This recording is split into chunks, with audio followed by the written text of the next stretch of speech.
কাজটা যদি তোমার কবর জাহান্নামের আগুনে এসে ভইরা যায়, তখন তোমার দলের নেতা নেত্রী ওই আযাব কিন্তু ভাগে তার জন্য যাবে না, সব তোমাকেই ভোগ করতে হবে।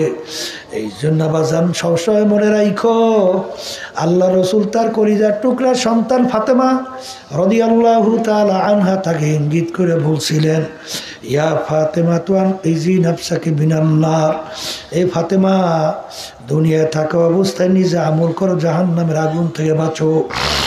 এরপরে অন্ধকার কবরে যাইয়া শো। ফাতেমা যদি কবরে এই পরিচয় দাও, আমি আখিরি জামানার নবীর মেয়ে, এই পরিচয় কবরে কোনো কাজ হবে না। এই কবরের যাত্রীরা আল্লাহর রাসূল সাল্লাল্লাহু আলাইহি ওয়াসাল্লাম যদি তার মেয়ের ব্যাপারে কবরে কোনো নাজাতের গ্যারান্টি দিতে না পারে, এমন কোন পীর, এমন কোন দল, এমন কোন দলের নেতা নেত্রী আছে যে তোমাকে আমাকে নাজাত করে জান্নাতের ব্যবস্থা করতে পারবে? জোরে কা পারবে? যদি নাই পারে আমার বাজানদেরকে বলবো, পর্দালে মা বোনদেরকে বলবো, ভালো কইরা বোঝো, তারপর দুনিয়া থেকে বিদায় নিয়ে কবরে যাও।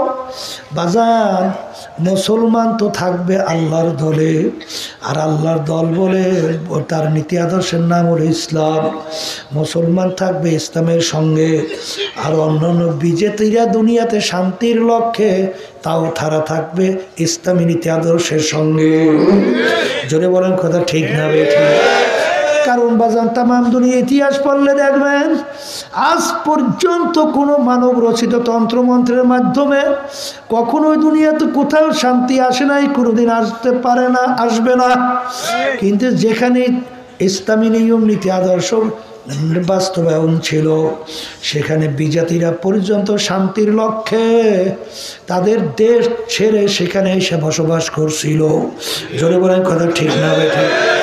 ইসলামী নীতি আদর্শ মানব রচিত তন্ত্রমন্ত্রের ভিতরে পার্থক্য বাস্তবে দেখছো। জুলাই বা আগস্টের 5 তারিখ যে অভ্যুত্থান ঘইটা গেল, আল্লাহর বান্দা, তখন ইসলামী আন্দোলন তার সহযোগী সংগঠনগুলো তখন তারা অন্য বিজাতিদের জান মাল ইজ্জতের পাহারার দায়িত্ব পালন করে। আর রাস্তায় মানুষের কষ্ট লাগবের জন্য তারা সেখানে বাজার ট্রাফিকের দায়িত্ব পালন করে। আর ওই সময় মানব রচিত তন্ত্রমন্ত্র যারা লালন করে, ওরা নামছে সাদাবাজি করার জন্যে। কি করার জন্যে? হ্যাঁ, আপনারা দেখেন নাই, শোনেন নাই? শুনছে সাদাবাজি, দখল। এরা আরবি ভাষী ছিল, তারা আরবি বসতো না। আর কোরআনুল কারীমের ভাষা কি? আরবি। তাহলে তারা কোরআনুল কারীম বসতো, ঠিক কিনা? তাহলে তারা কি কোরআনুল কারীমে ভুল বের করতে পারছিল? পারে নাই। এই 1500 বছরের মধ্যে বহুত ইসলামের শত্রু দুনিয়া থেকে বিদায় নিয়ে কবরে যায় নাই? বহুত বৈজ্ঞানিক বিভিন্ন আবিষ্কার করে নাই? তারা কি কোরআনুল কারীমে ভুল বের করতে পারছে? আচ্ছা, তারাও পারে নাই। বর্তমানে বৈজ্ঞানিক দার্শনিক অনেক বড় বড় পান্ডিত আছে না নাই? তারা কি ভুল বের করতে পারছে? কোরআনুল কারীমে এখনো চ্যালেঞ্জের আয়াত আছে না? না নাই? তাহলে একটা ভুল যদি কেউ বের করতে পারে, তাহলে আমাদের কথা আর থাকবে? কথা বলেন না কেন? মুসলমানরা আর বুক ফুলে গলা টান করে দুনিয়া বাঁচতে পারবে? কিন্তু আসমান থেকেও পারছে। বরঞ্চ যারাই কোরআনুল কারীম নিয়ে রিসার্চ করে, তারাই কালিমা পড়ে মুসলমান হয়ে যায়। এরকম একটা দুইটা ঘটনা, হাজার হাজার লক্ষ লক্ষ ঘটনা। কথা ঠিক কিনা? প্রায় উদাহরণ দিয়ে বলি, আমাদের পাশের রাষ্ট্র ভারত, শিব শক্তি মহারাজ অনেকগুলো ভাষায় তার ডক্টরেট ডিগ্রি, 12 ভাষার উপরে পাণ্ডিত্য অর্জন করছে। শিক্ষার দিক থেকে দুনিয়ার শিক্ষায় বলতে গেলে একেবারে প্রথম কাতারের, এই তার শিক্ষা যোগ্যতা। সম্মানের দিক থেকে কোটি কোটি হিন্দু তাকে ধর্মীয় ভগবান মাইনা তার সামনে হাত জোর করে নমস্কার দিত। শত শত কোটি টাকার মালিক ছিল, বৃদ্ধাশ্রম সহ প্রায় 3টা আশ্রমের মালিক। কিন্তু তিনি চিন্তা করছিলেন যে সৃষ্টিকর্তা একজন, মানুষের জন্য নিয়ম হবেও একটা, আর দুনিয়াটা হলো ক্ষণস্থায়ী, আখিরাত হলো স্থায়ী। দুনিয়া থেকে একবার যদি বিদায় নিয়ে কেউ কবরে যায়, দ্বিতীয়বার আর ফেরত আসা যায় না। তাহলে কোন সৃষ্টিকর্তার নিয়ম কোনটা? আসলে সৃষ্টিকর্তার নিয়মটা আবার তালাশ করে বের করতে হবে। তিনি অন্য অন্য ধর্ম নিয়ে যখন রিসার্চ করলেন, এক পর্যায়ে তিনি মুসলমানদের কোরআন এবং হাদিসের নিয়ে যখন রিসার্চ করছে, তিনি নিজেই কালিমা পড়ে মুসলমান হয়ে গেছে। কথা ঠিক না ভাই? ঠিক। এরপরে এরশাদ সাহেব যখন প্রেসিডেন্ট ছিলেন, বাংলাদেশে আসছিল, পরে নাম রাখছিল ডক্টর ইসলামুল হক। ভারতের চাপে যখন থাকতে পারে নাই, মালয়েশিয়া চলে গেছিল। তার হায়াত শেষ, দুনিয়া থেকে বিদায় নিয়ে কবরে গেল। আল্লাহ তার দরজা বেহেশতে বলন্দ করে দেয়। আমি আমার ভাইদেরকে বলবো, কিছুদিন আগেও আমেরিকাতে খ্রিস্টানদের এক ধর্মযাজক বলা হয়, যারা ধর্মের উপরে পাণ্ডিত্য অর্জন করে ধর্ম প্রচার করে, এদেরকে তাদের ভাষায় বলে কি? পাদ্রি। কথা বুঝছেন? এই এক খ্রিস্টানদের পাদ্রি, তিনি রিসার্চ করার পরে কিছুদিন আগে কালিমা পড়ে মুসলমান হয়ে গেছে।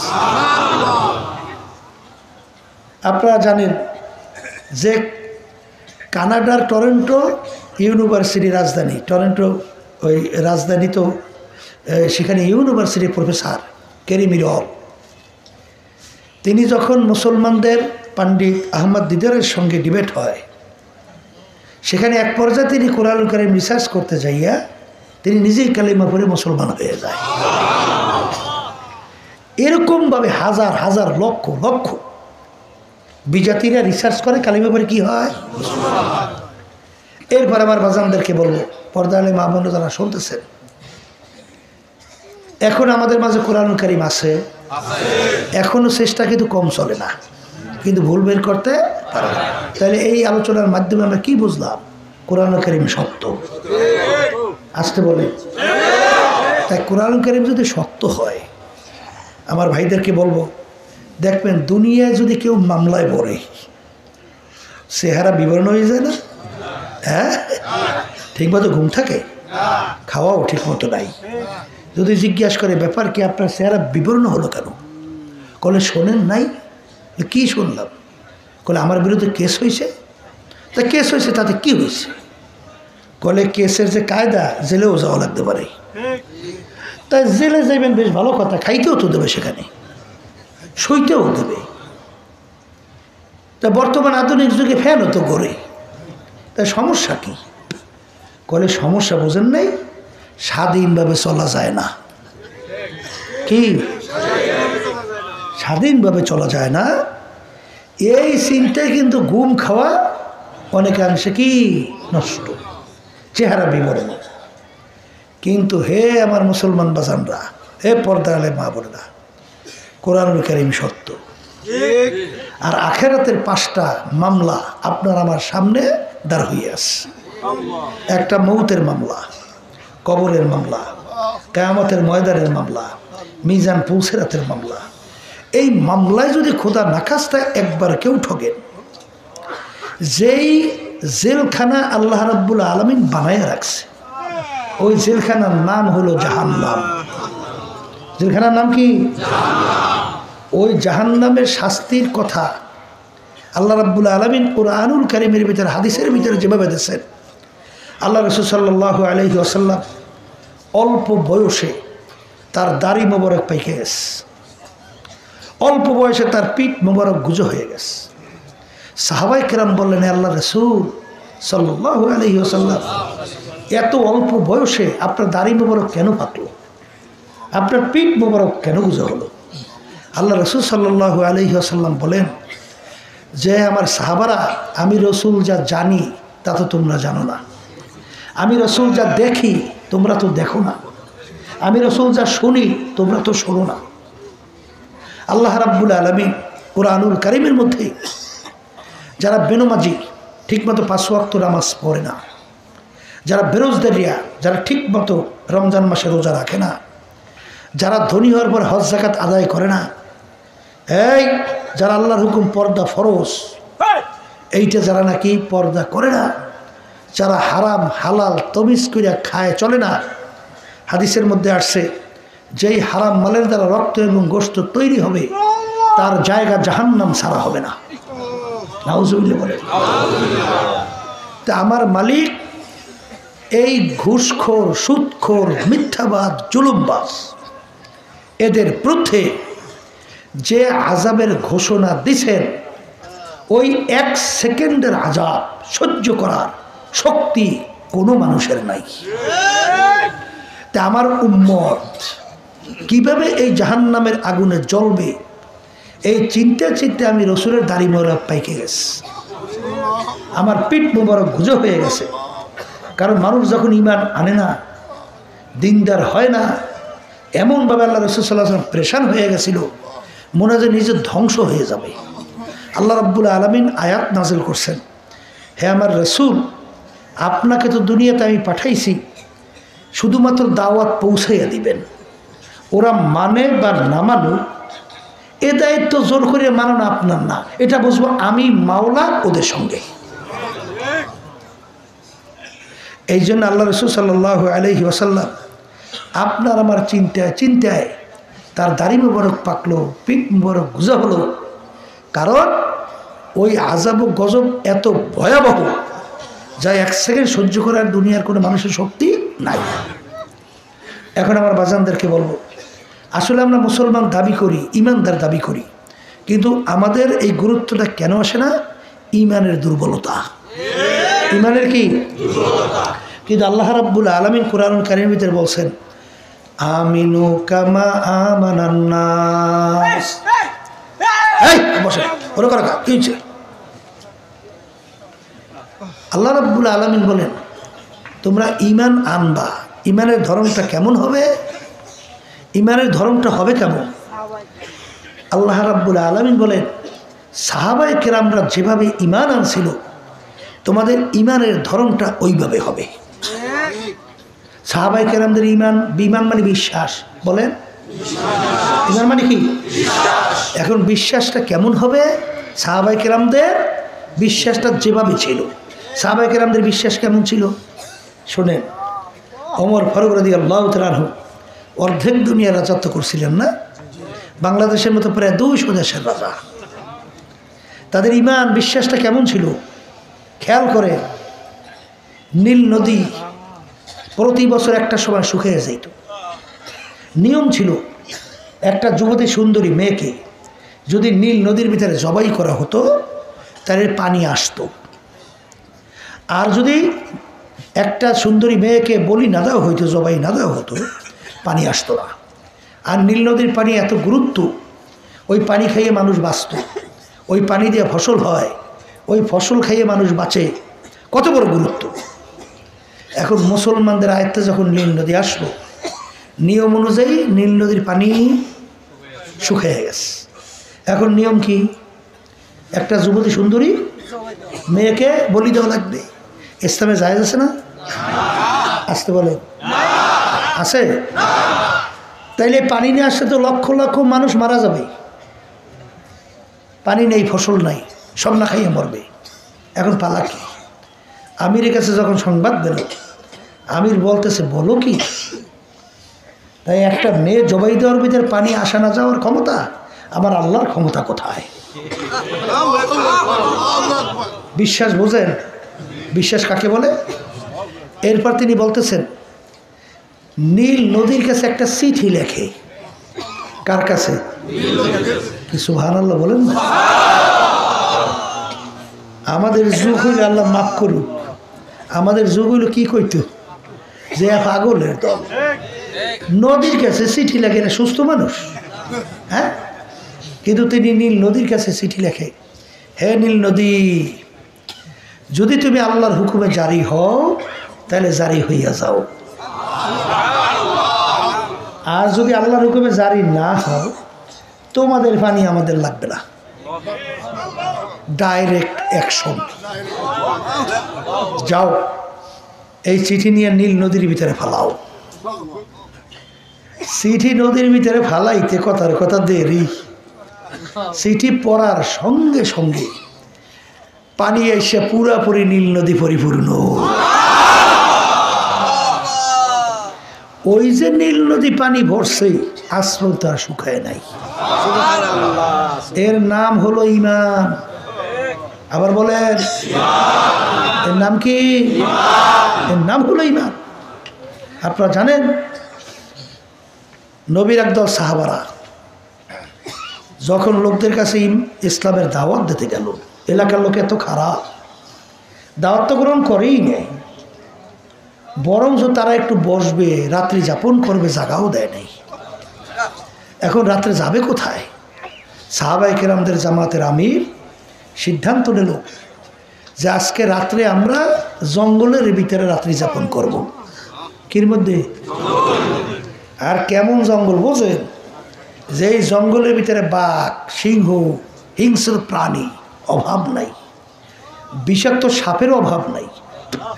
যখন মুসলমানদের জামাত ওই জঙ্গলে ঢুকতেছে তখন এই কাফের দলেরা বলতেছে, দেখছো শুনছি মুসলমান যা পাগল, আসলেই তো পাগল, এই জঙ্গলের ভিতরে ঢুকবে, একজনকে তো জ্যান্ত তালাশ করে পাওয়া যাবে না, সব তো মানে হিংস্র প্রাণী সব মেরে ফেলবে, ঠিক না? সাহাবায়ে কেরামদের জামাত যখন জঙ্গলে ঢুকলো, দুইকে আমির জঙ্গলা পশু পাখিকে লক্ষ্য কইরা বক্তব্য দেয়। কাদেরকে? জঙ্গলা পশু পাখি বক্তব্য দেয়, হে জঙ্গলা পশু পাখিরা, আমরা নবীর একদল সাহাবারা আসছি, আজকে আমরা রাত্রে এখানে যাপন করব, তোমরা এখান থেকে সরিয়ে যাও। এই বক্তব্য দেওয়ার সঙ্গে সঙ্গে বাঘ তার বাচ্চাকে মুখের ভিতরে কামড় দিয়ে দৌড়, সিংহ দৌড়, গর্তের ভিতরে বিষাক্ত সাপ উঠে দৌড়, এমনকি গর্তের পিপিলিকা পর্যন্ত গর্তের থেকে উঠা জায়গা একেবারে পরিষ্কার। এই ছিল তাদের ঈমান, এই ছিল ঈমান, এই ছিল তাদের বিশ্বাস। তাদের বিশ্বাস কেমন ছিল আর আপনার আমার অবস্থা কি? আর আল্লাহ তো বলছেন সেই ধরনের ঈমান আনো, বিশ্বাস সেইভাবে করো। আবু বকর সিদ্দিক রাদিয়াল্লাহু তাআলা গোলাম আজাদ করে দিয়ে বলছিল খাদ্য নিয়ে আসতে, বলে খাদ্য নিয়ে আসো। মাঝে মাঝে গোলাম খাদ্য নিয়ে আসে, জিজ্ঞেস করে কিভাবে কামাই করছো? যখন দেখতেন হালাল তিনি খাইতেন। একদিন পেটেও বড় ক্ষুধা, গোলাম খাদ্যও নিয়ে আসছে, জিজ্ঞেস না করে খাইয়ে ফেলছে। গোলাম বলতেছে, হুজুর আপনি না জিজ্ঞেস করে খাইলেন? বাজান তুমি তো সবসময় হালাল উপায়ই আনো, আজকে পেটেও বড় ক্ষুধা, তা মনে করছে হালাল উপায়ই তো আনছো, এই জন্য খাইয়ে ফেলছি, বলো তুমি কীভাবে কামাই করছো?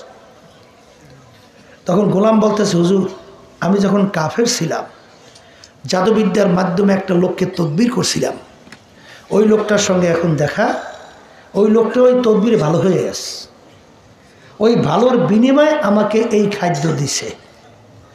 তখন আবু বকর সিদ্দিক রাদিয়াল্লাহু তাআলা বলতেছেন, ইন্না লিল্লাহ, বাবা কি করছো তুমি? তো আমাকে হারাম খাওয়াইছো, কারণ জাদুবিদ্যার মাধ্যমে তদবির করা কামাই সম্পূর্ণ হারাম, তুমি তো আমাকে হারাম খাওয়াইছো। এই কথা বললে তিনি না যাই না খাইছেন, কি আল্লাহ ধরপাকড় করবে? কেউ যদি না জান না করে এটা আল্লাহ ধরবে? তাহলে তিনি না জান না খাইছেন, এ তো আল্লাহ ধরপাকড় করবে না। কিন্তু তিনি গলার ভিতরে আঙ্গুল দেওয়া শুরু করছে। লোকেরা বলে, আমি আপনি তো না যাই না খাইছেন, পাকস্থলিতে বলতে গেলে খাদ্য চলে গেছে, আপনি নিজেকে কষ্ট দেন কেন? তখন তিনি বলেন, ইমান, ইমান কেমন ইমান শোনেন? হে আমার সাথীরা, আল্লাহ রাসূল সাল্লাল্লাহু আলাইহি ওয়াসাল্লাম বলছেন, যেই রক্ত এবং গোশত হারাম মালের দ্বারা তৈরি হবে তার জায়গা জাহান্নাম ছাড়া হবে না। আমি আবু বকর যদি মারাও যাই, তারপর ওই খাদ্য আমার পেটে আমি হজম হতে দেব না। এর আগে আমি দুনিয়া থেকে বিদায় হয়ে চলে যাব। তখন লোকেরা বলে আমির পেট ভইরা পানি খান, তারপর গলার ভিতরে আঙ্গুল দেন, তখন বমি হবে, পানি ওই বমির সঙ্গে খাদ্য বের হয়ে আসবে। তিনি পেট ভইরা পানি খাইয়া গলার ভিতরে যখন আঙ্গুল দিলেন, বমি হয়ে গেল, তখন ওই খাদ্য বের হয়ে আসলো। তিনি বলেন আলহামদুলিল্লাহ, হে আমার মালিক, হারাম খাদ্য আমার ভিতর থেকে আপনি বের করছেন। এই হইল তাদের বিশ্বাস। আর বর্তমানে এক শ্রেণী আমার বাজাররা নামাজও পড়ে, রোজাও রাখে, হজও করে, ওদিকে আবার সুযোগ পাইলে ঘুষও খায়, আসতে কয়, আবার সুযোগ পাইলে সুদও খায়, আবার সুযোগ পাইলে অন্যের জমিনে আইলটা একটু ঠেইলা বাড়ায়। কথা ঠিক না ভুল বলছি? ব্যবসার মধ্যে 2 নম্বর মালকে 1 নম্বর বইলা বাজারে বিক্রি করে, ব্যবসার ভিতরে হারামের মধ্যে হালালের ভিতরে হারাম মিশ্রণ করে, আবার মাপের ভিতরে কম বেশি করে। কি ভুল কইছে না ঠিক কইছে? হ্যাঁ, ওদিকে তো নামাজও পড়ে, রোজাও তো রাখে। হ্যাঁ, আমিনু কামা আমানান নাস, ঈমান আনো সাহাবায়ে কেরাম যেভাবে ঈমান আনছিল। কথা ঠিক কি না? ওয়ালা নাবলুয়ান্নাকুম, আমার মালিক বলেন অবশ্যই অবশ্যই তোমাদেরকে আমি পরীক্ষা করবই করব। পরীক্ষায় পাস না কইরা কেউ বেহেশতে ঢুকতে পারবা না। কি পরীক্ষা? হ্যাঁ, এই টাকার বস্তা পরীক্ষা, ক্ষমতা পরীক্ষা, সম্মান পরীক্ষা। কথা কয় না? ঠিক না ভাই? ঠিক। এই সময় ইমান কত ঠিক থাকে দেখা যাবে। বর্তমানে একটা মেম্বার বানাইবে, কয়বার যে ইমান বিক্রি করে মাওলাই ভালো জানে। চেয়ারম্যান হলে তো আরো, এমপির তো কথাই নেই, ওর দিয়ে যে কি করতে না পারবে হ্যাঁ আল্লাহ ভালো জানে। কথা হয় না? এই ইমানের অবস্থা এই। আমার আব্বাজান রহমতুল্লাহ আলাই বলতেন যে আসলে কারো ইমান হয়েছে বর্তমানে 10 টাকা, কারো 100, কারো 1000, কারো লক্ষ, কারো কোটি। আর এক শ্রেণী আল্লাহর বান্দাবান্দি দুনিয়া আছে, তামাম দুনিয়াও যদি তাদের পায়ের উপরে ফেলাই রাখা হয়, আল্লাহর কাছে তাদের ইমান বিক্রি হবে না। 10 টাকা কি 10 টাকা পয়রিয়ে পাইছে, ঘোষণা করে ভাই কার 10 টাকা নিয়ে যান। ঠিক না? যেই 100 টাকা পাইছে আর লোভ সামলাইতে পারে নাই, পকেটের ভিতরে ঢুকেই রাখছে।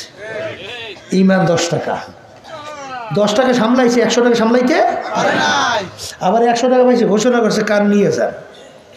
যেই 1000 টাকা পাইছে আস্তে গোপনে পকেটে, ইমান 100 টাকা। 1000 টাকা ঘোষণা করছে, লক্ষ টাকা পাইছে, সহ্য করতে পারে নাই। লক্ষ টাকা সহ্য করছে, কোটি টাকা পাইছে, সহ্য করতে পারে নাই। ওই শুনছি বাংলাদেশের মধ্যে বলে আমাকে সারে মানে অফিসার এ ঘুষ খায় না, তো একজনে কয় টাকা খায় না, কথা না, কয় টাকা খায় না, কথা বলছেন কি? তাইলে একজনের লক্ষ টাকা পাইছে, কার নিয়ে যান, কোটি টাকা পাইছে, সহ্য করতে পারে নাই। ঠিক কিনা? আর এক শ্রেণী আল্লাহর বান্দাবান্দি দুনিয়ার মধ্যে, তামাম দুনিয়াও যদি তাদের পায়ের উপরে ফেলাইয়া রাখা হয়, আল্লাহর ফজল করবে, তাদের ইমান বিক্রি হবে না। কারণ কি? কেন হবে না? এই দুনিয়া এবং দুনিয়ার ভিতরে যত সম্পদ, আল্লাহ এবং আল্লাহর রসুলের কাছে কি মূল্য বাজান? আল্লাহ রসুল বলেন যে দুনিয়া জিফাতু ওয়া তালিবুহা কিলাব, আর দুনিয়া জিফাতু ওয়া তালিবুহা কিলাব, দুনিয়াটা হইল একটা মরগের মতো মুর্দা। দুনিয়া কি মুদ্রা? আচ্ছা বলেন তো একটা মরার মূল্য কি?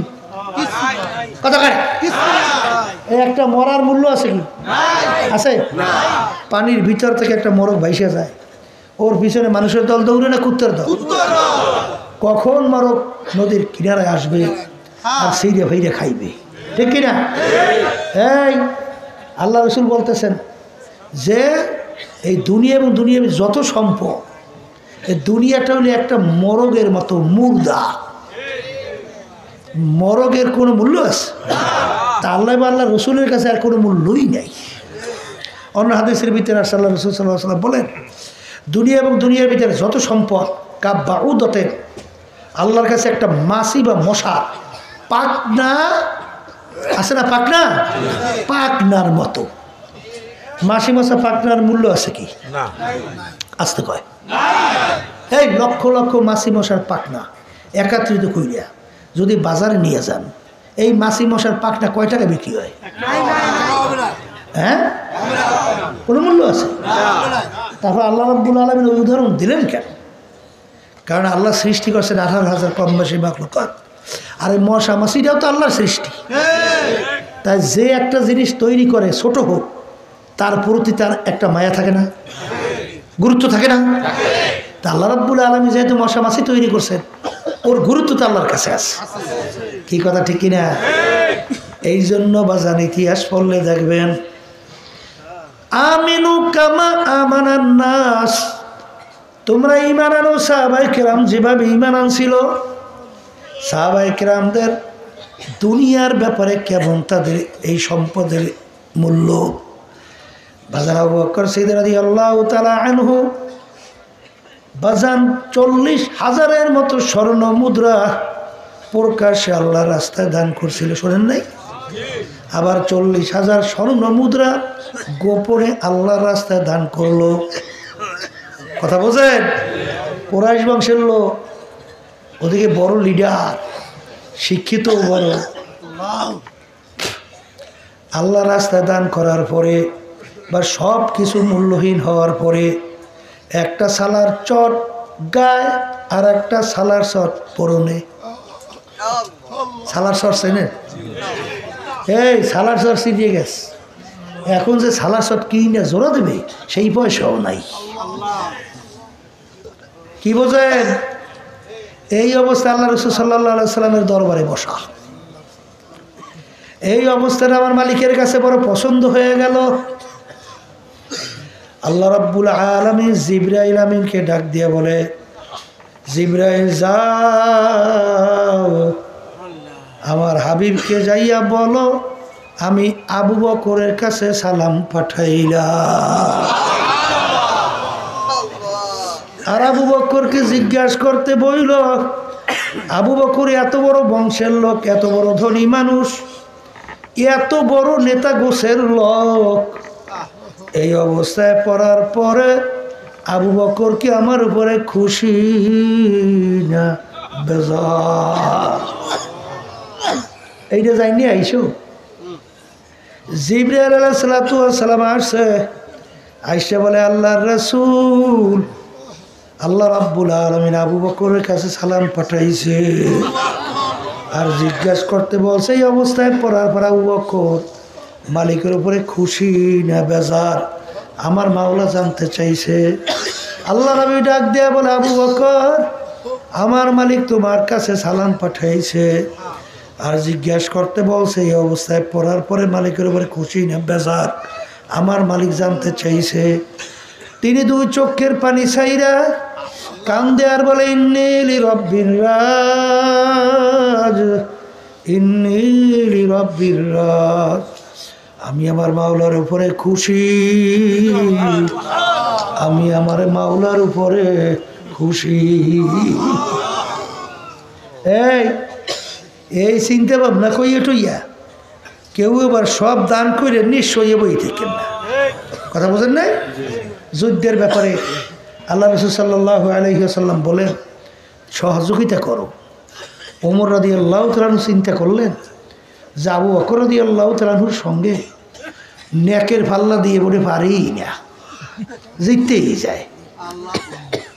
এইবার একটা সুযোগ আসছে, কারণ আল্লাহ রাসূল সাল্লাল্লাহু আলাইহি ওয়াসাল্লাম দান করতে বলছেন।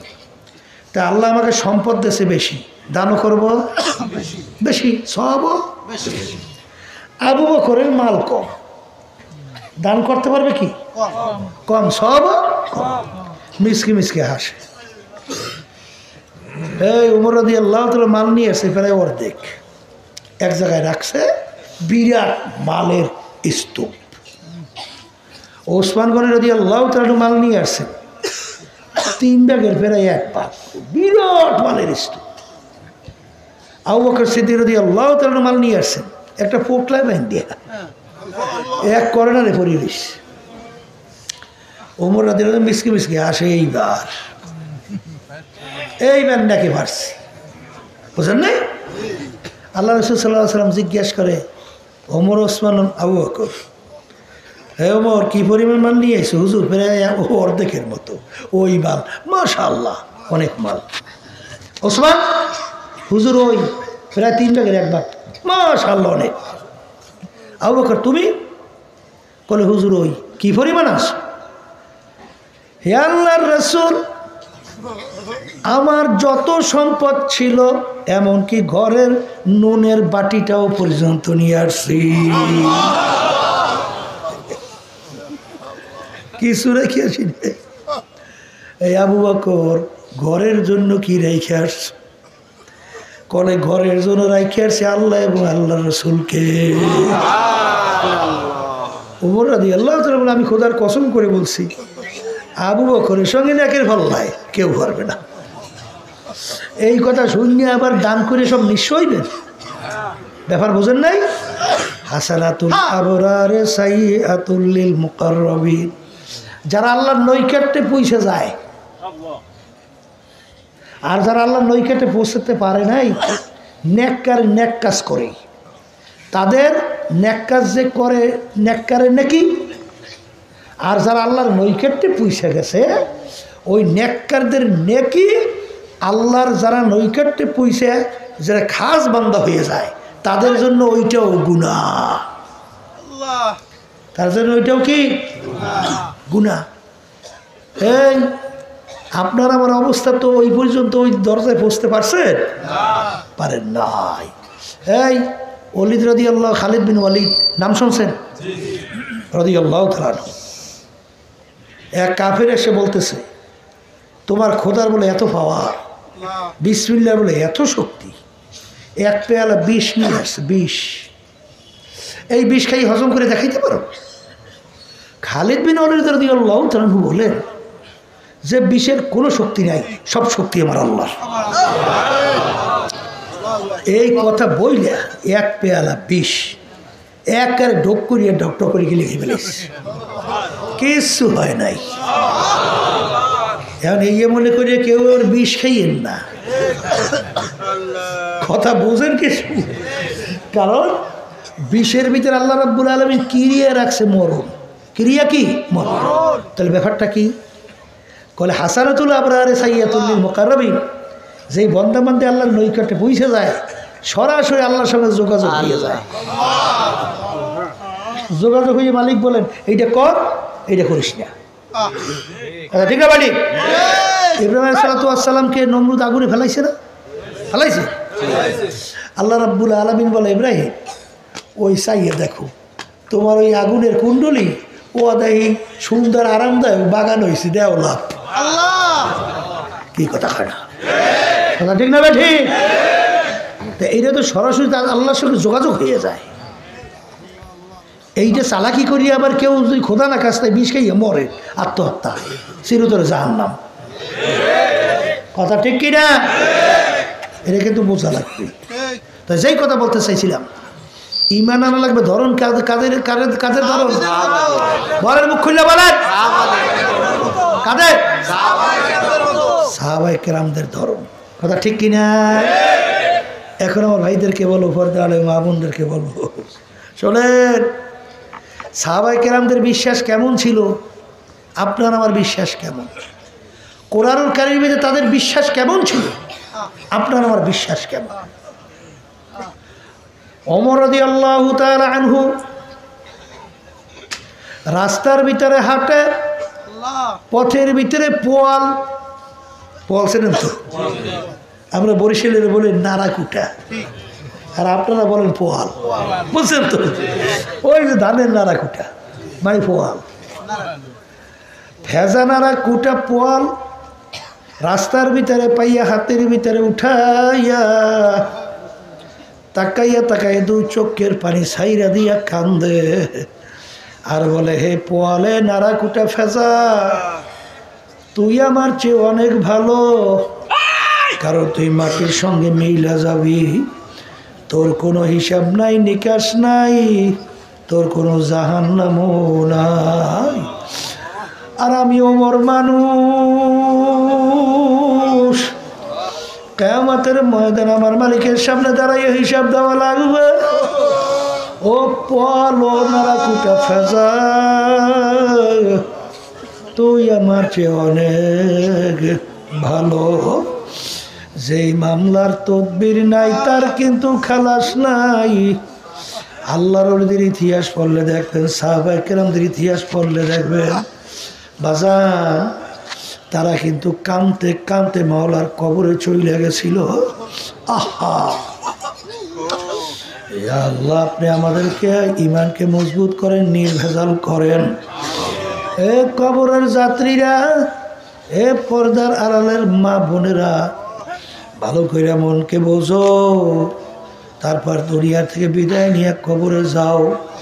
ফাতেমা রাদিয়াল্লাহু তাআলা আনহা ইন্তেকালের আগে ওসিয়াত করলো যে আমাকে দাফন জানাজা করাবা, লোকজন যেন কেউ না দেখে, কারণ আমি ফাতেমা কতটুকু লম্বা কতটুকু খাটো এইটা যেন পরপুরুষ না দেখে, এই জন্য আমাকে গোপনে তোমরা অন্ধকারে তারপর দাফন করবা।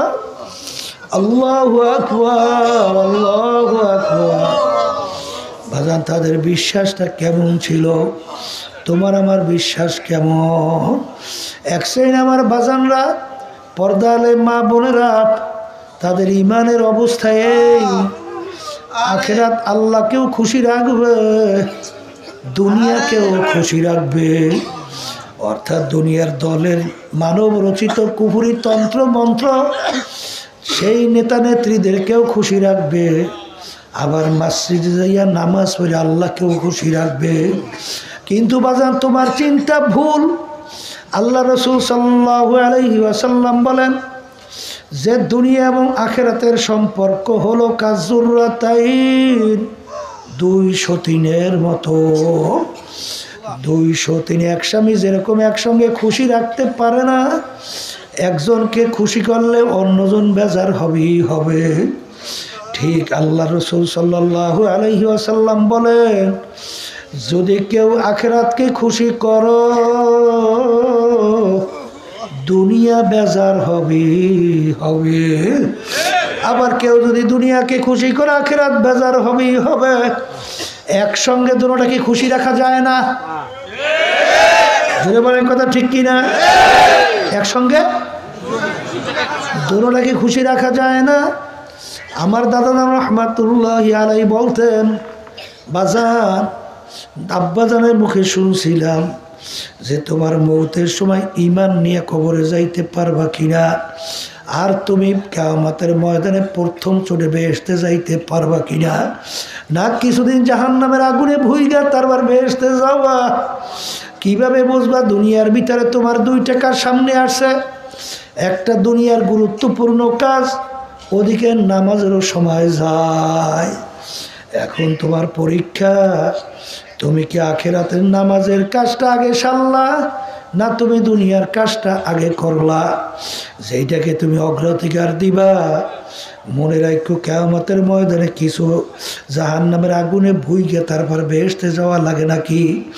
আর যারা ওই সময় নামাজকে অগ্রাধিকার দিয়ে নামাজ আদায় করবে, তারপর দুনিয়ার কাজ করবে, আল্লাহর ফজল ও করমে আশা করা যায় কিয়ামতের ময়দানে প্রথম চোটে মাওলার বেহেশতে চলে যাবে। তাহলে দুনিয়া বুঝি কামাই করাই যাবে না? না বাজান, হালাল রেজেক কামাই করাও কিন্তু ফরজ। বলেন, হালাল রেজেক কামাই করা কি?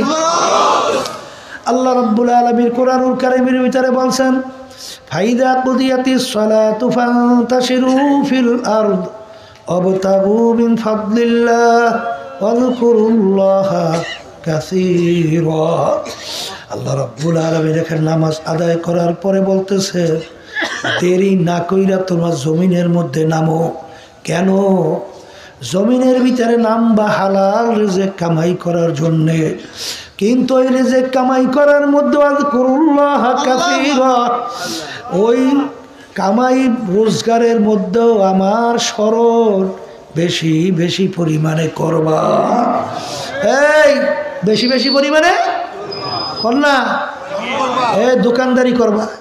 ওই দোকানদারির ভিতরে যখন মাপ দেবা তখন কার স্মরণ? আবার জোরে কর, আল্লাহর বান্দারা স্মরণ বোঝেন নাই? বুঝছেন যে আমার মাপে যদি কম হয় তাহলে তো আমার জাহান্নামের আগুনে জ্বলতে হবে। তখন স্মরণ কার? তখন ওই বন্দার বন্দি, আল্লাহর বন্দা বন্দি তখন মাপে কম দিতে পারবে, ভেজাল দিতে পারবে, তখন অন্যের জমি ঠেলতে পারবে? কিছু পারবে? কারণ স্মরণ কার?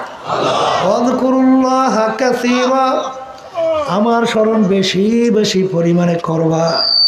ঠিক আমার বাজানদেরকে বলবো, এক শ্রেণী আমার বাজানরা আছে কামাই রোজগার বাদ দিয়া, সংসারাদি বাদ দিয়া, ছেলে সন্তান বাদ দিয়া জঙ্গলে ইবাদত করবে এই চিন্তায় চলে না।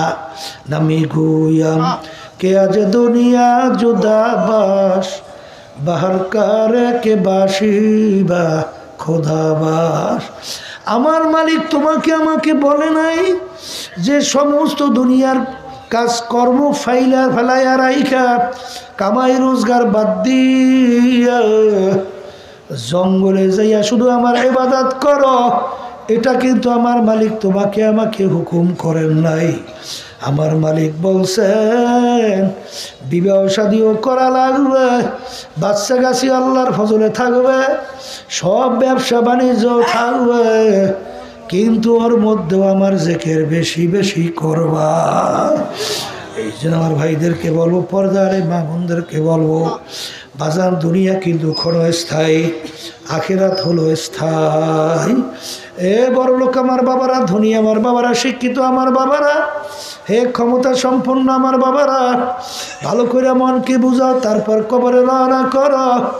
দুনিয়া কিন্তু শান্তির জায়গা না, কেউ শান্তি পায় নাই, কেউ কোনোদিন পাবে না।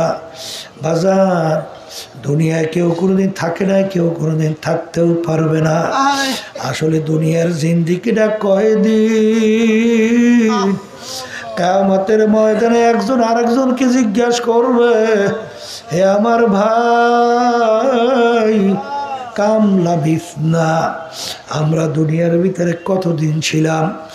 একজন আবার লাবিসনা ইয়াউমান আও বা'দা ইয়াউম, আমার কাছে মনে হয় একদিন অথবা একদিনের কিছু অংশ ছিলাম। আর একজন বলবেন না না না, আমার তো মনে হয় ঘরের এক দরজার থেকে ঢুকলাম, অন্য দরজা থেকে বের হইয়া আসলাম। ফাসআলিল আদিন, যারা হিসাব রাখছে তাদের কাছে জিজ্ঞাসা করো। আমার কাছে তো মনে হয় দরজার এক দরজা থেকে ঢুকলাম, অন্য দরজা থেকে বের হয়ে আসলাম। আমার বাজাররা, কবরের যাত্রীরা, যার যত বয়স হয়ে গেল পিছনের দিকে তাকাইয়া দেখো, মনে হয় যেন সব কালকের ঘটনা। কোথার থেকে রাত্র গেল, কোথার থেকে দিন গেল, কোথার থেকে সপ্তাহ গেল, মাস গেল, বছর গেল, যুগ গেল গেল। আরে আয়নার সামনে যখন চেহারার দিকে তাকাই, দেখি কাঁচা দাড়িগুলা পাইকার সাদা হয়ে গেল। আরে সেদিন কারো ল্যাংট হইয়া দৌড়দৌড়ি করলাম, এখন নানা, আরে বাচ্চা নাতিন নানা, নাতি নত করে নানা হয়ে গেলাম, দাদা হয়ে গেলাম। আরে কত লোক নিয়ে একসঙ্গে বাজার করলাম, চার টেবিলে চা খাইলাম, আল্লাহ গল্পের টেবিলে গল্প করলাম। এখন বাজারে যাইয়া দেখি সেই লোকগুলোকে আর বাজারে দেখা যায় না, গল্পের টেবিলেও নাই, চায়ের টেবিলেও নাই। কার কখন কোন সময় কিভাবে জীবনটা গেল বাজার টেরি করতে পারলাম না। এর ভিতরে একদিন খবর হবে অমুকে আর দুনিয়াতে না। আর এমন একটা ব্যাপার, দুনিয়ার যে কোনো কাজে 5 বারও যদি কেউ ঠগা, আবার ওই কাজের ভিতরে চেষ্টা করলে জিতবার আশা করা যায়। কিন্তু এই কবরের যাত্রীরা একবার যদি খোদা না কাজটা কবরে যাইয়া ঠইগা বসো, আর দ্বিতীয়বার দুনিয়াতে আইসা ফিল কইরা জিতবার কিন্তু আর আশা নাই। এ দুনিয়াদার পাগল আমার বাবারা, কোন দুনিয়ার পিছনে পড়ছ, কোন দুনিয়ার দলের নেতা নেত্রীর পিছনে পড়ছ? বাজার একটু চক্ষু বন্ধ করে নিরিবিলি মোরাকাবা কর। যারা বিভিন্ন দুনিয়ামুখী মানব রচিত কুফরি তন্ত্র মন্ত্র যারা বাস্তবায়ন করতে চায়, তাদের দলের পিছনে যারা পড়ছ, বাজার আওয়ামী লীগ, বিএনপি, জাতীয় পার্টি, এরা কি এই প্রচলিত গণতন্ত্র বিশ্বাস করে কি করে না? জোরে কও। এইটা তারা বাস্তবায়ন করতে চায় কি চায় না? এই প্রচলিত গণতন্ত্র, এইটার প্রবক্তা কে? এইটার আবিষ্কারক বাজারে আমেরিকার প্রাক্তন প্রেসিডেন্ট আব্রাহাম লিঙ্কন। তিনি এই প্রাক্তন প্রেসিডেন্ট আব্রাহাম লিঙ্কন এই প্রচলিত গণতন্ত্রের থিওরি দিছিল, government of the people, by the people, for the people. তিনি এক কথায় বোঝাতে চায় সমস্ত ক্ষমতার মালিক জনগণ। সবাই বলে নাউজুবিল্লাহ। বাজার এই কথা যদি কেউ যাই না শুই না বিশ্বাস করো, তার ইমানের অবস্থা কি? সমস্ত ক্ষমতার মালিক যদি জনগণ, এটা কেউ বিশ্বাস করে, ইমান থাকবে? তার নামাজের মূল্য কি? রোজার মূল্য কি? অন্য ইবাদতের মূল্য কি? কোনো মূল্য আছে?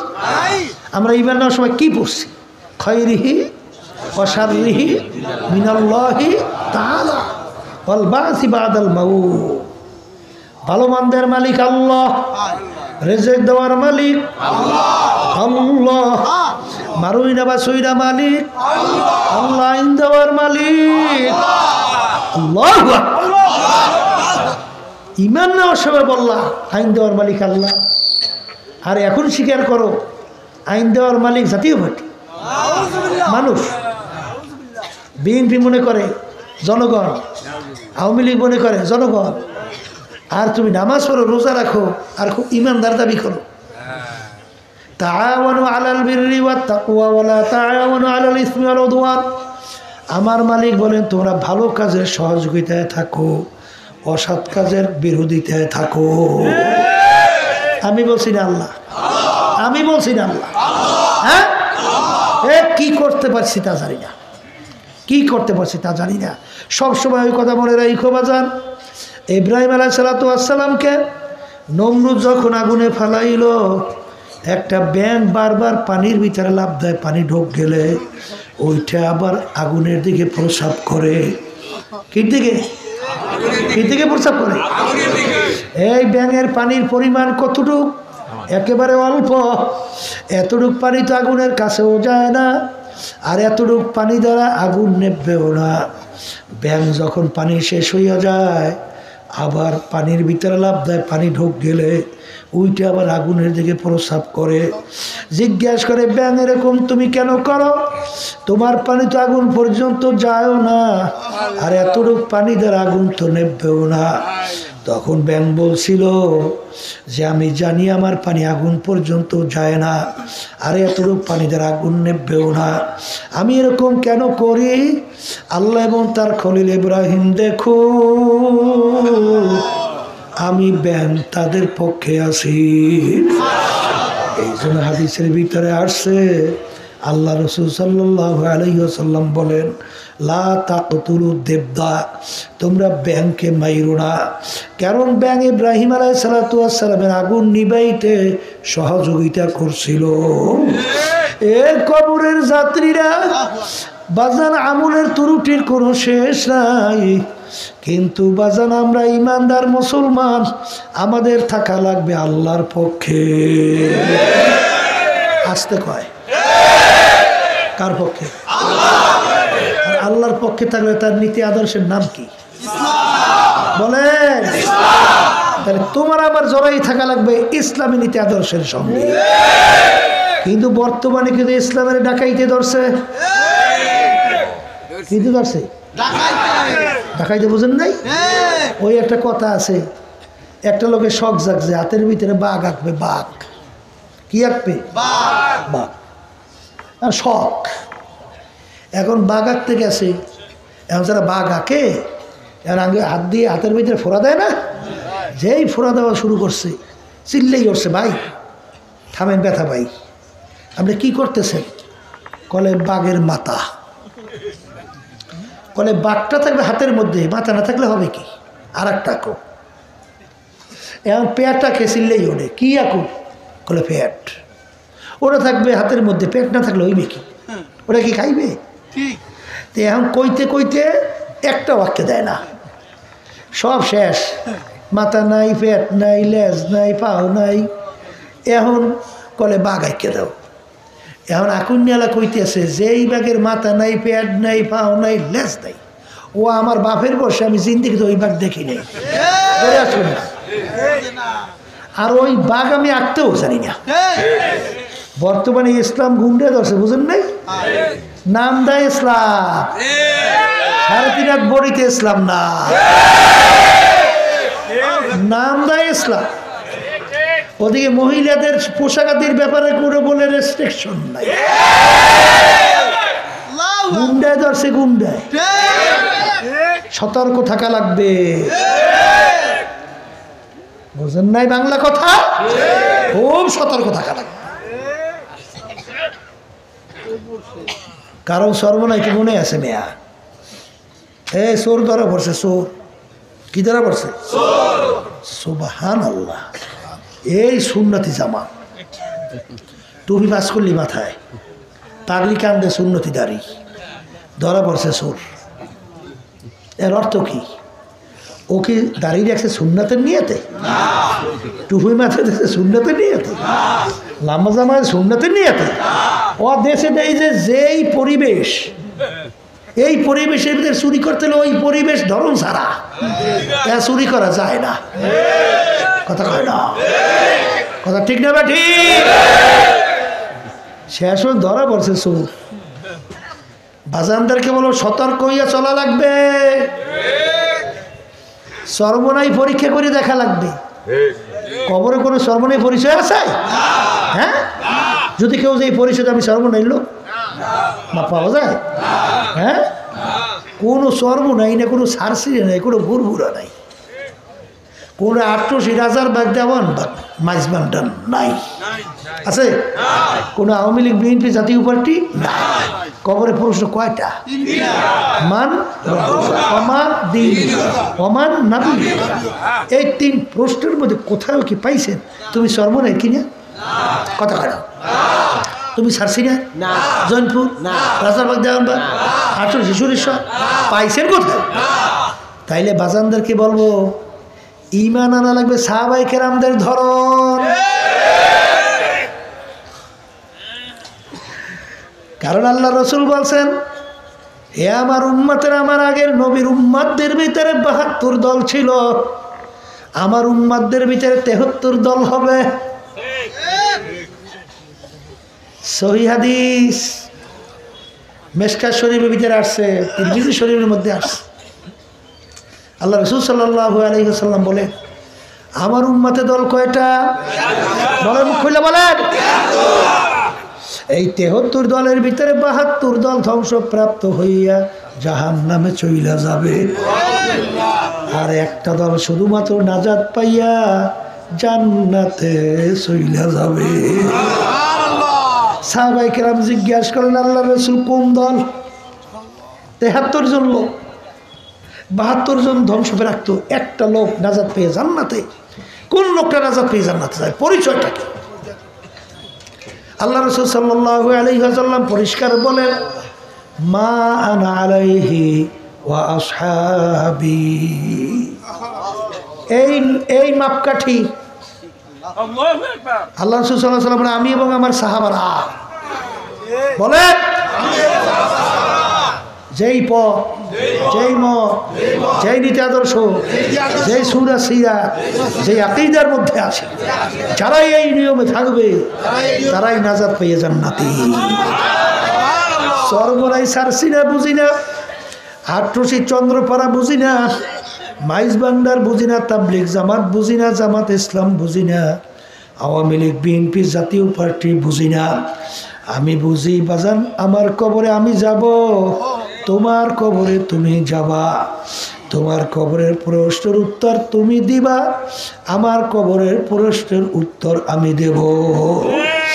বাজান খোদা না কাজটা যদি তোমার কবর জাহান্নামের আগুনে এসে ভইরা যায়, তখন তোমার দলের নেতা নেত্রী ওই আযাব কিন্তু ভাগে তার জন্য যাবে না, সব তোমাকেই ভোগ করতে হবে।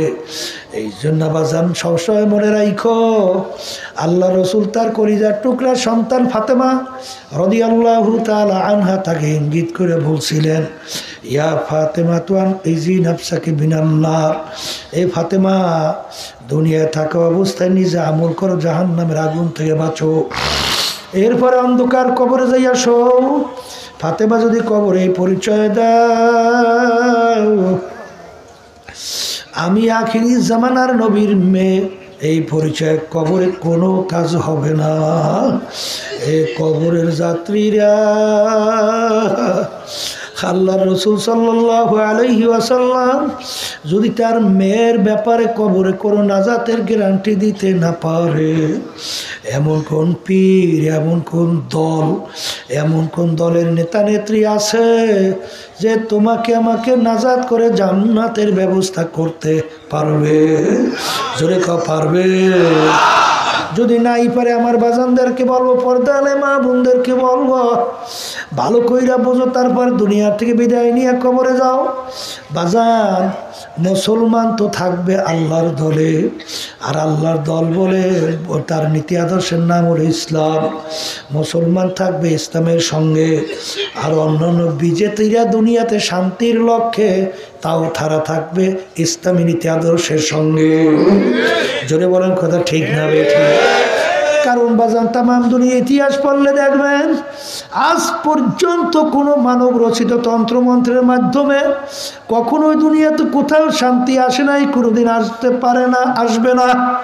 কিন্তু যেখানে ইসলামী নিয়ম নীতি আদর্শ বাস্তবায়ন ছিল, সেখানে বিজাতিরা পর্যন্ত শান্তির লক্ষ্যে তাদের দেশ ছেড়ে সেখানে এসে বসবাস করছিল। জোরে বলেন কথা ঠিক না বেঠিক? ইসলামী নীতি আদর্শ মানব রচিত তন্ত্রমন্ত্রের ভিতরে পার্থক্য বাস্তবে দেখছো। জুলাই বা আগস্টের 5 তারিখ যে অভ্যুত্থান ঘইটা গেল, তখন ইসলামী আন্দোলন তার সহযোগী সংগঠনগুলো তখন তারা অন্য বিজাতিদের জান মাল ইজ্জতের পাহারার দায়িত্ব পালন করে, আর রাস্তায় মানুষের কষ্ট লাঘবের জন্য তারা সেখানে বাজার ট্রাফিকের দায়িত্ব পালন করে। আর ওই সময় মানব রচিত তন্ত্রমন্ত্র যারা তো লালন করে, ওরা নামছে সাদাবাজি করার জন্যে। কি করার জন্যে? হ্যাঁ, আপনারা দেখেন নাই, শোনেন নাই? শুনছে সাদাবাজি, দখলবাজি, লুটপাট, কথা ঠিক না? যে হাজার হাজার মায়ের কোল খালি হয়ে গেল, সেই একটু চিন্তাও নাই।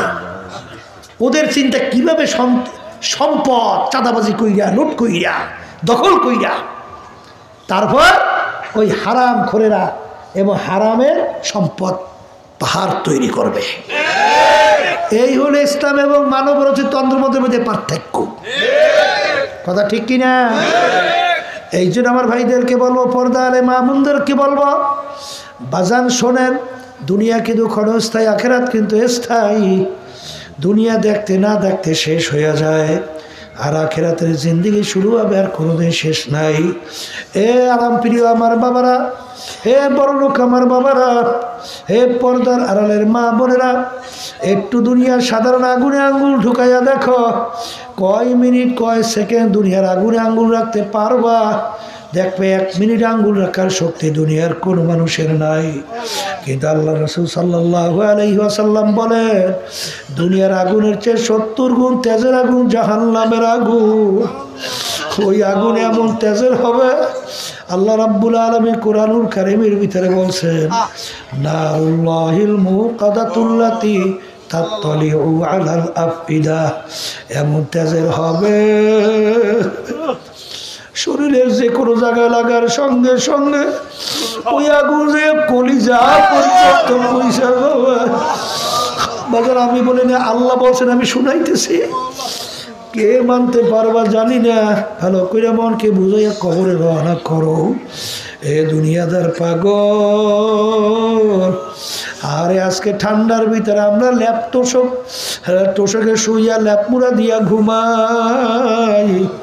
হজরে মুয়াজ্জিন আযান দেয়, মসজিদে যাও না, নামাজ পড়ো না। আল্লাহ রাব্বুল আলামিন জাহান্নামের ভিতরে ল্যাপ তোষকের ব্যবস্থা রাখছে। আল্লাহ রাব্বুল আলামিন কিয়ামতের ময়দান জাহান্নামের মধ্যে ফেরেশতাদেরকে হুকুম করবেন, ও ফেরেশতারা, আমি জাহান্নামা মিহাদুন ওয়া মিন ফাওকিহিম গওয়ার।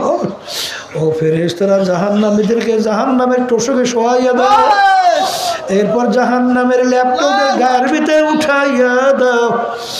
জাহান্নামের ল্যাপটপ এই দুনিয়ার তুলার ল্যাপটপ হবে না, জাহান্নামের ল্যাপটপ জাহান্নামের আগুনের কয়লা দিয়া তৈরি করা হবে। হরে ল্যাপ তোষক উপরে দিয়া, ল্যাপ গায়ের মধ্যে দিয়া, চতুর্পাশ দিয়ে আটকাইয়া দাও। এরপরে জাহান্নামের আগুন ল্যাপ তোষকের মধ্যে ধরাইয়া দাও। জাহান্নামীরা পড়তে পড়তে কুল্লামা নাদিজাত জুলুদুহুম বাদদালনাহুম জুলুদান গায়রাহা। জাহান্নামের আগুনে জ্বলতে জ্বলতে ওদের শরীরের চামড়াটা শরীর থেকে পৃথক হইয়া জমিনের ভিতরে ধারাস কইরা পইরা যাবে। লা ইয়ামুতু ফিহা ওয়ালা ইয়াহইয়া, মানুষ বাঁচবেও না মরবেও না। এ আল্লাহর বান্দারা, পর্দালে মা বোনেরা, ওই আযাবকে কয় সেকেন্ড কয় মিনিট সহ্য করতে পারবা? বাজারাত দুনিয়া মাজরাতুল আখিরা, এই দুনিয়াতুল আখিরাতে সম্বল সম্পদ ফসল কামাই করার জায়গা। আমার মালিক যখন মাহফিলে নিয়েই আসছে, আমার মালিক বড় দয়ার মালিক, বড় মায়ার মাওলা। যদি আমার মাওলার কাছে মাপ চাওয়ার মতো চাইতে পারো, শুধু মাফ করবেন তাই না, তোমার আমার গুনাহকে নেকের দ্বারা পরিবর্তন করবে। আল্লাহুম্মা আমিন। এই ঘরের মেয়ে লোকেরা হাত উঠাও, গুনার কথা মনে করো, 2 চোখের পানি ফালাও আর কান্দো। যদি কান্নালা আসে মনকে বুঝো রে মন, একদিন ঘরের দরজা দিয়া নতুন